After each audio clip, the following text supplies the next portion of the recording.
Le Carter en tôle. 125-175 motos bécanes, c'est ça? Chez la famille Chambrier, on ne chôme pas. Pendant que maman prend les commandes, le fiston supervise l'expédition.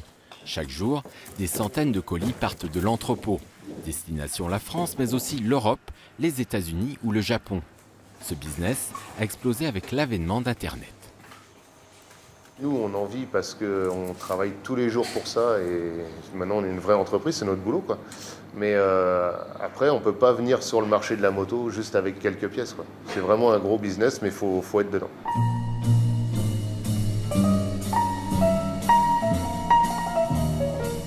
Motobécane, Terreau, Monet-Goyon, autant de marques françaises aujourd'hui disparues, mais dont les modèles ont été largement diffusés. Qui dit moto populaire, dit collectionneurs nombreux et un marché important pour les pièces de rechange.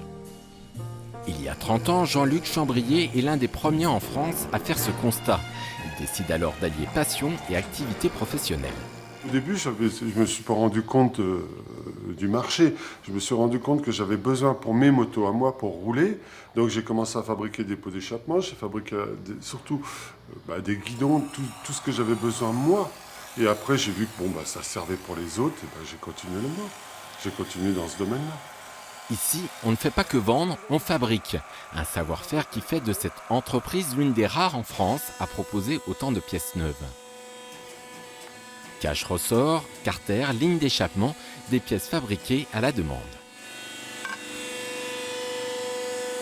Là, je suis en train de fabriquer les échappements, mais j'en fabrique pas beaucoup. Là, je vais peut-être en fabriquer 50, mais ça va me permettre de 2-3 ans d'avance. Et quand il n'y en aura plus, j'en refabriquerai un peu. Des pièces par milliers. Et forcément, la famille Chambrier sous-traite une grosse partie de la fabrication, comme les pneumatiques venant d'Asie. Une TPE familiale aux allures de multinationales, surfant sur la vague du vintage. Les clients qu'on a maintenant sont de plus en plus jeunes. C'est bien pour relancer l'activité. Et surtout, ils roulent.